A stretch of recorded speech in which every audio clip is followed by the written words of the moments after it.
donc de l'idée que vous étiez tous bien au fait de ce dispositif loi Ecker et qu'il était plus intéressant pour nous, intervenants, comme je le disais à titre d'introduction, pour recadrer finalement les grands traits de cette nouvelle loi, de faire un focus sur les points de difficulté d'interprétation ou de discussion qu'on a pu identifier à l'occasion de différents chantiers menés avec Antoine autour de cette problématique. Quelques mots pour vous expliquer qui on est. Donc moi-même, je suis Claire Guédon-Brun, associée au secteur banque de Mazars à Paris. Nous travaillons sur des missions d'audit légal et de conseil dans une équipe de 20 associés que je représente ici aujourd'hui. Et nous avons donc eu l'idée, dans le cadre en fait, de notre programme d'Open Innovation, de travailler plus spécifiquement sur ce sujet de l'inactivité bancaire et de la déshérence des contrats d'assurance.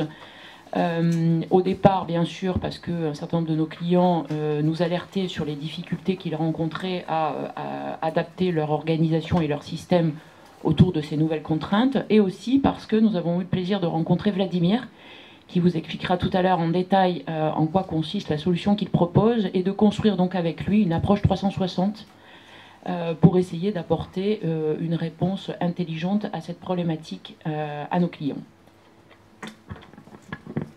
Bonjour, donc je suis Antoine Lissorgue, je suis senior manager au sein du secteur assurance de Mazars. L'assurance chez Mazars, c'est environ une centaine de professionnels à Paris qui accompagnent, je dirais, dans les métiers de l'audit, du conseil, de l'actuariat ou des transactions, plus de 200 sociétés d'assurance, mutuelles ou instituts de prévoyance.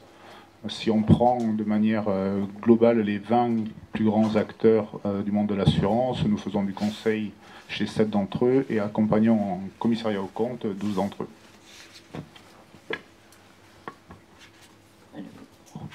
Donc, quelques mots sur le contexte avant de rentrer dans le cœur du sujet.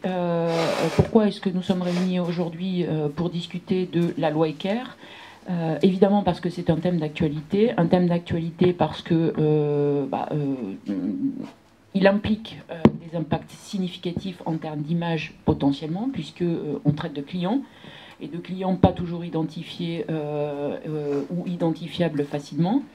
Et puis parce que vous avez tous en mémoire une actualité de juin 2013 qui remonte un peu mais qu'on garde tous en tête, qui était la sortie par la Cour des comptes d'un rapport dans lequel la quantification du sujet posé était très lourde, très significative, et donc a attiré l'intérêt de tous les professionnels de la banque et de l'assurance et qui gravitaient autour.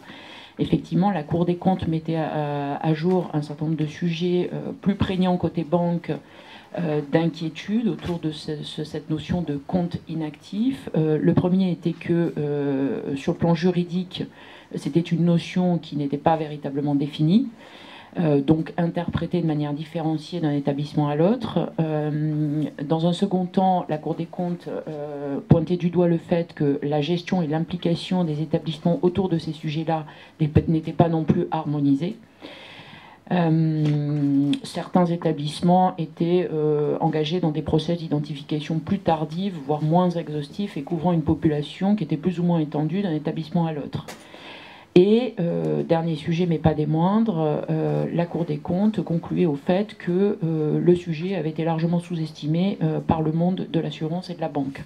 Et elle posait même un chiffre à l'époque qui était d'1,2 milliard d'actifs bancaires non réclamés par leurs propriétaires clients des banques et 2,7 milliards de contrats d'assurance vie en déshérence. Donc on partait de là à l'époque. Suite à ce rapport, en fait, vous l'avez tous en tête, la loi Ecker a été promulguée en 2014 et elle est entrée en application officiellement au 1er janvier 2016. Avec une application progressive organisée tout au long de l'exercice 2016. C'est plus une révolution pour les banquiers, puisque là on est clairement dans une dynamique nouvelle, que pour les assureurs, puisque ça vient compléter un dispositif qui préexistait. Toutefois, ça demande un exercice de mise à niveau très significatif.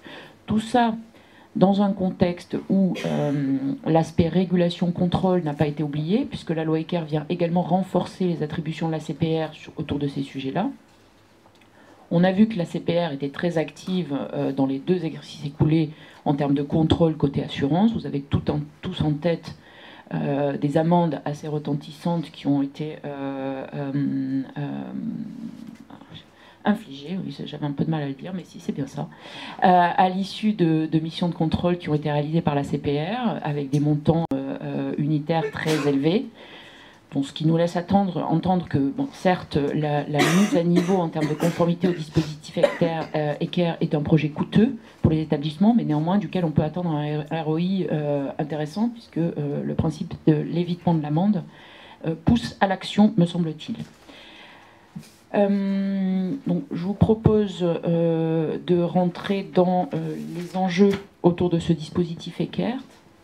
Donc maintenant, nous vous présentons les principaux enjeux liés aux banques et aux assurances dans le cadre du dispositif ECAIR et dans le cadre de la déshérence plus globalement. Nous allons faire un focus dans la suite du document sur 5 principales problématiques. Première problématique, l'identification des assurés décédés. Nous verrons quelle définition donne la réglementation à un contrat inactif, à un compte inactif ou à un contrat non réclamé, et nous verrons également quelles obligations il existe en termes de consultation du RNIPP ou quels autres leviers d'identification potentiellement peut-on utiliser. Deuxième problématique, la recherche du titulaire ou du bénéficiaire.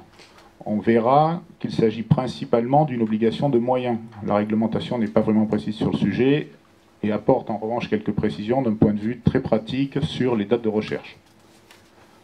Troisième problématique, la gestion des comptes non réclamés et des contrats non réclamés, donc des comptes inactifs et des contrats non réclamés. La loi ECAIR sur le sujet, et notamment le décret de juillet 2015, est venu apporter certaines précisions sur l'encadrement des frais et sur les taux de revalorisation dans le cas des contrats d'assurance à appliquer lors de la vie du contrat.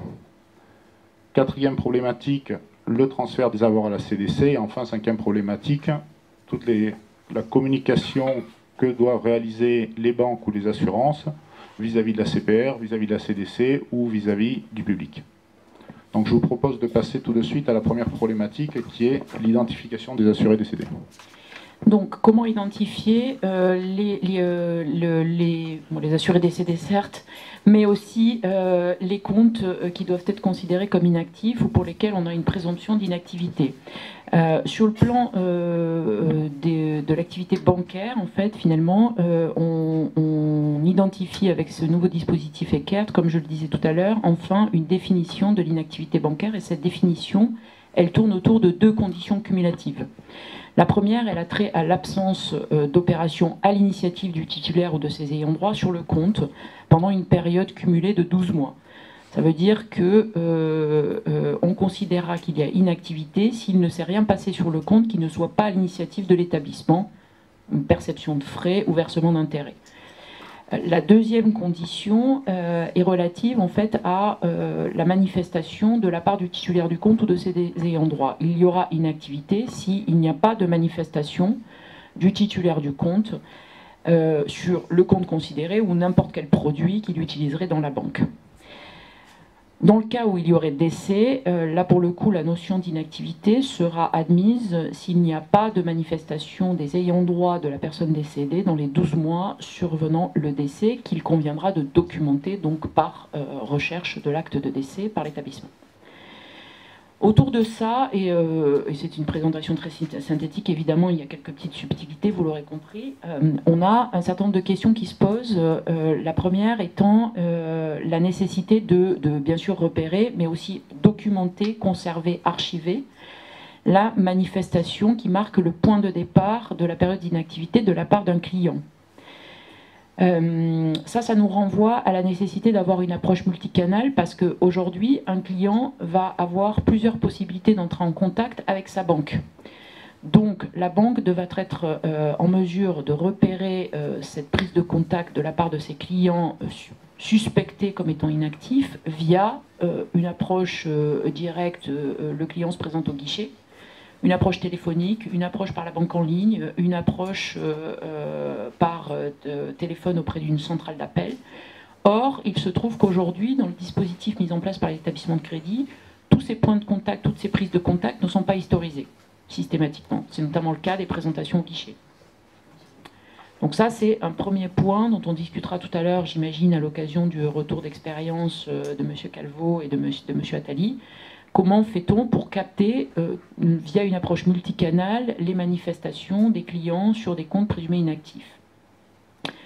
Deuxième problématique, approche multisite. Dans un groupe bancaire, un client peut avoir été client successivement ou même concomitamment au travers différentes implantations. Donc je prends l'exemple d'un groupe mutualiste. Vous pouvez avoir démarré votre relation avec le groupe mutualiste dans une caisse régionale et puis ensuite poursuivre votre vie bancaire dans une autre. Comment vous faites pour que vos systèmes qui ne sont pas toujours interfacés vous permettent d'étendre votre périmètre de recherche de manifestation d'activité à l'ensemble des sociétés d'un même groupe? Deuxième question qui se pose. On a aussi une problématique derrière cette définition de comment est-ce que vous construisez votre base de données qui vous permettra de recenser l'intégralité des comptes que vous présumez inactifs ou que vous confirmez comme étant inactifs. Base de données qui a une importance clé, et je vais passer dans une seconde la parole à Anton sur la problématique RNIPP, parce que si cette base de données n'est pas correctement construite, ça va engendrer des problèmes, des difficultés au moment où vous allez entrer dans la phase de consultation du RNIPP et des coûts supplémentaires.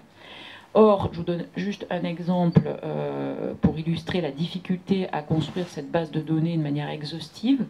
Si vous avez un compte inactif qui est inactif par application d'une disposition réglementaire ou d'une décision de justice, c'est un compte qui est séquestré, comment est-ce que vos systèmes le topent pour le sortir de la base de données et ne pas le mettre en consultation RNIPP?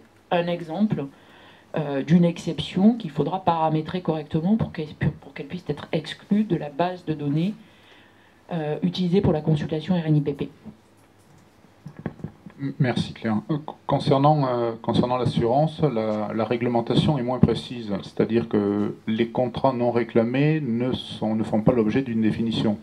En revanche, en pratique, la CPR précise et a précisé lors de ses contrôles que tout contrat non réglé dont la connaissance du décès était supérieure à 12 mois ou bien dont le terme était supérieur à 12 mois devait être considéré comme un contrat non réclamé. Consultant au sujet de la consultation du RNIPP, la loi Eckert est venue apporter un certain nombre de précisions. Première précision, une obligation de consulter le RNIPP de manière annuelle, et avant, cette consultation était facultative, avant 2013, cette consultation était facultative pour les assurances, désormais elle est obligatoire. Deuxième précision apportée par la loi Eckert et le décret de juillet 2015, c'est la suppression de tout critère de consultation. Notamment pour les assurances, une pratique était de soumettre au RNIPP uniquement les contrats qui étaient supérieurs à 2000 € ou dont l'assuré avait plus de 90 ans. La loi Eckert vient supprimer tous ces critères, des critères de seuil, des critères de montant, et demande à ce que l'ensemble des bases de données soient soumises au RNIPP. Troisième précision également apportée par la loi Eckert, c'est l'élargissement des contrats soumis au RNIPP à l'ensemble des contrats ne comportant pas de valeur de rachat. Alors, que veut dire la réglementation par là?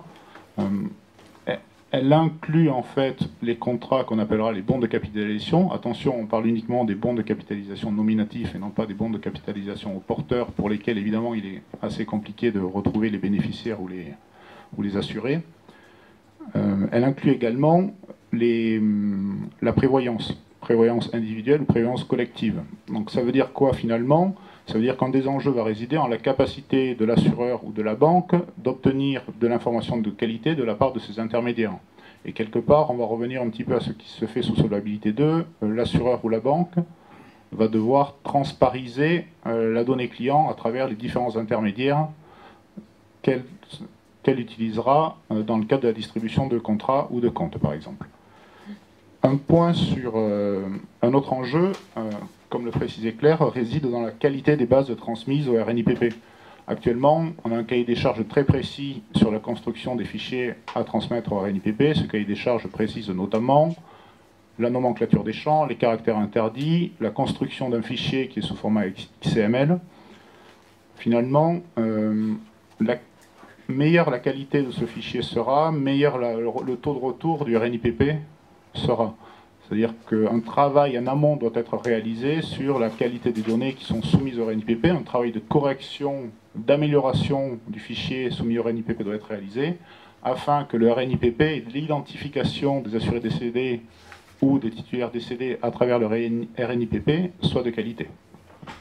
Il existe également d'autres leviers non proposés par la réglementation de recherche de présomption de décès. On a, comme le précisait Claire, une approche multicanale, une approche multisite, l'utilisation des retours du NPAI, ou bien le croisement avec les bases de données internes. Je pense que tout ça, nos interlocuteurs de la Banque Postale et de AXA ne feront un point sur le sujet. Juste une remarque concernant le RNIPP, dont on a l'occasion de discuter avec pas mal de nos clients qui sont en train de travailler autour de ces projets équerres. La consultation du RNIPP est très compliquée parce que les champs et le dimensionnement des champs demandent une précision importante. En contrepartie de quoi, le retour de cette consultation est assez fermé puisque finalement vous n'avez en retour qu'une réponse binaire, décédé ou pas décédé, qui n'est pas forcément optimale en termes de ce que vous pourriez en faire si vous aviez par exemple une réponse multiple du type non identifié ou confirmé vivant. Ça c'est un sujet aussi autour duquel se mobilisent pas mal d'acteurs concernés par cette problématique de l'inactivité ou de la déshérence. Deuxième problématique, la recherche des bénéficiaires et des titulaires de compte. Le décret de juillet 2015 est venu apporter un certain nombre de précisions sur les dates de début de recherche. C'est-à-dire pour les banques, on considère que la recherche doit débuter à partir du moment où le contrat est topé inactif. Concernant l'assurance, il est fixé un maximum de 15 jours après la réception de l'acte de décès pour commencer les recherches. En revanche, le Code des assurances ou le Code monétaire financier précise juste que l'établissement de crédit ou l'assurance est tenu de rechercher le bénéficiaire, sans préciser d'autres modalités de recherche. Autrement dit, les modalités de recherche à mettre en place et le dispositif à mettre en place est laissé au libre arbitre des banques et des assurances. Concernant ce dispositif, quelques précisions cependant. La mise en place du dispositif devra venir toper les contrats en stock non réclamé ou les comptes inactifs en stock non réclamé, mais également le flux. En quelque sorte, pour imager, il s'agit de vider la baignoire de contrats inactifs, de comptes inactifs ou de contrats non réclamés, et en même temps de réguler l'écoulement du robinet. Le dispositif doit bien s'appliquer à la fois sur le stock antérieur et sur le flux des années à venir. Un point également sur les frais de mise en conformité de recherche. Ces frais ne pourront être attribués ou ne pourront être pris à la charge par les assurés ou par les titulaires de compte. Ce sera forcément les banques et les assurances qui prendront en charge ces frais. Enfin, une dernière précision qui me servait d'introduction tout à l'heure, la recherche des bénéficiaires ou des titulaires de compte, c'est avant tout une obligation de moyens. Actuellement, il n'existe pas de minimum réglementaire. A priori, tous les contrats, tous les comptes inactifs doivent faire l'objet des meilleurs efforts. Il n'y a pas de principe de proportionnalité en fonction d'un solde de compte ou d'un montant de contrat d'assurance. De même, il n'existe pas non plus de définition du moment où on considère que le contrat inactif ou que le contrat non réclamé ou le compte inactif est définitivement en déshérence. C'est à chaque société d'assurance, à chaque banque de se faire une religion sur le sujet. Et c'est là où l'analyse de la jurisprudence aide à faire le droit. Côté banquier, on a le sentiment qu'une observation des décisions post-mission de contrôle menées par la CPR au titre du secteur de l'assurance aidera à calibrer, à quantifier finalement les efforts attendus dans la mise en conformité à ce nouveau dispositif équerre côté banque. Donc c'est un exercice de benchmark qu'on a à cœur de mener quand nos clients nous demandent de les accompagner sur ces dispositifs. Alors ensuite, nous passons à l'étape de comment doivent être gérés les comptes inactifs et les contrats non réclamés jusqu'à ce qu'ils soient transférés à la CDC, donc dans la période pré-transfert.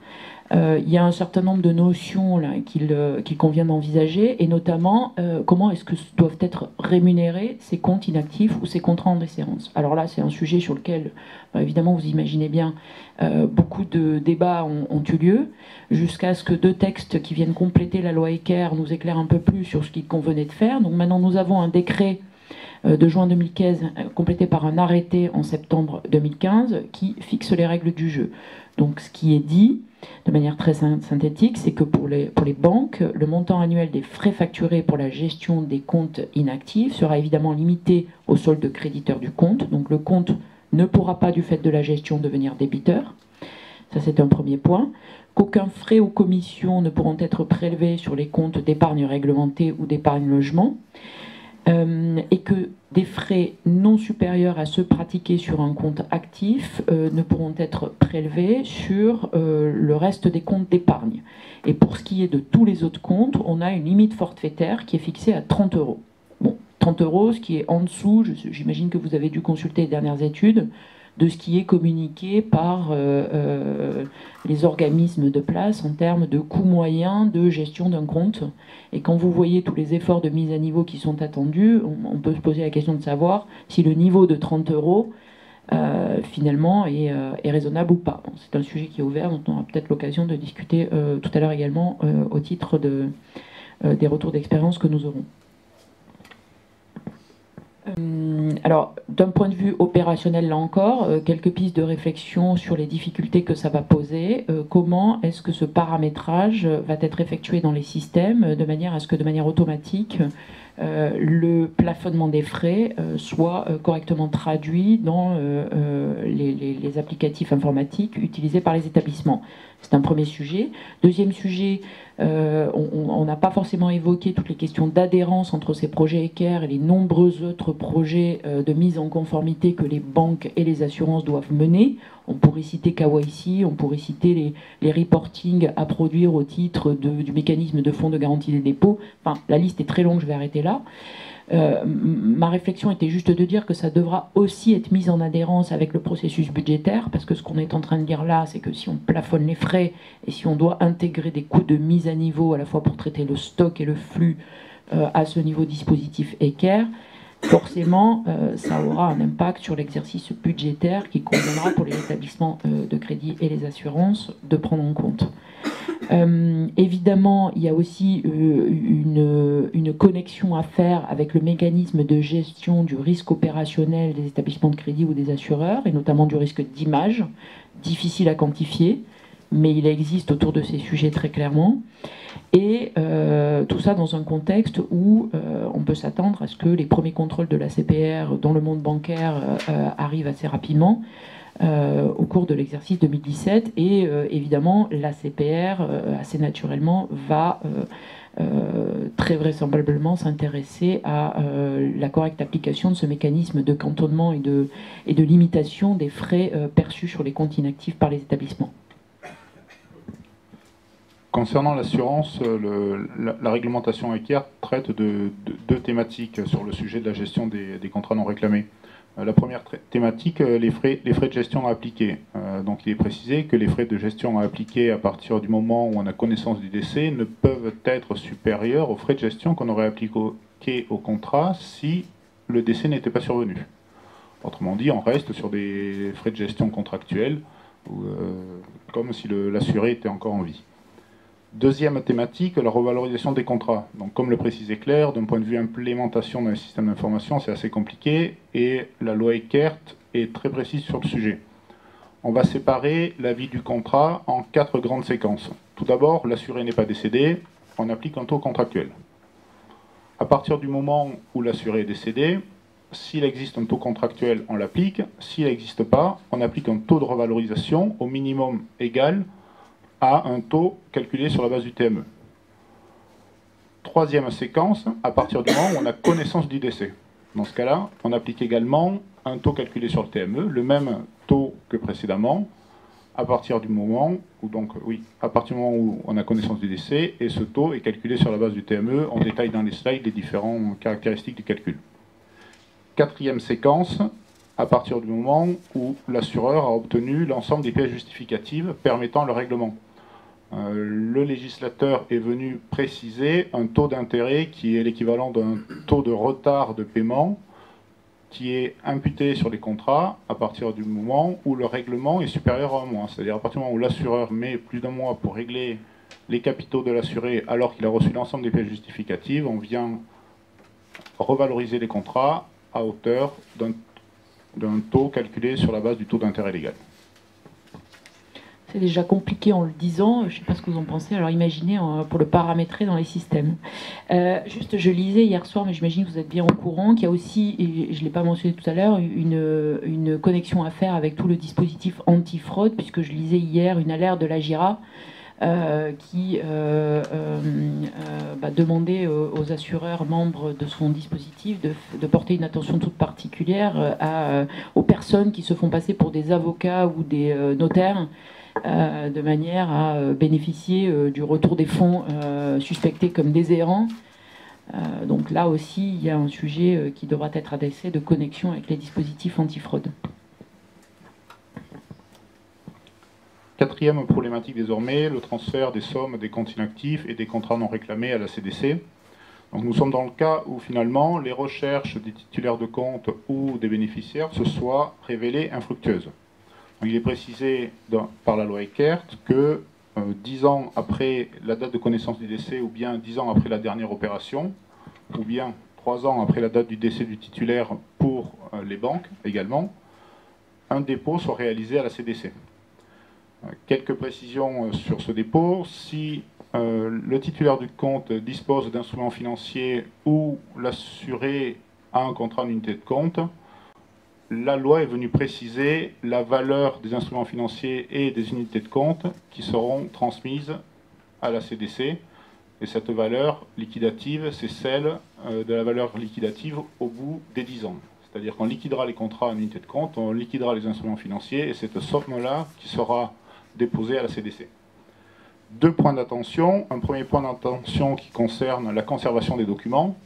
Le transfert à la CDC implique tout de même que l'assureur ou la banque conserve les documents clients nécessaires en cas de recherche des bénéficiaires et nécessaires afin de documenter ses précédentes recherches et ses identifications. Deuxième sujet, le dépôt est libératoire de la responsabilité de la banque et de l'assureur à partir du moment où il n'y a pas eu de manquement antérieur.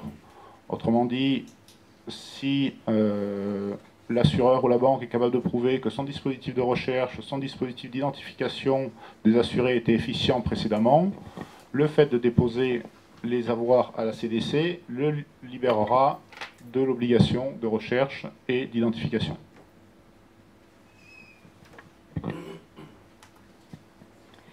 Pour terminer, on va s'intéresser à ce qu'il conviendra de faire une fois que les actifs auront été transférés à la CDC. Donc là, la loi Eckert pose encore un certain nombre de contraintes à la charge des banquiers et des assureurs en termes de communication.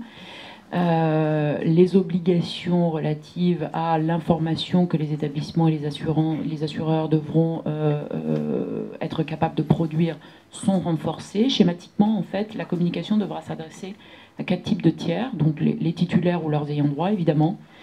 Une fois par an, ils devront être informés de leur compte inactif. Donc, ils devront être recherchés pour pouvoir être informés.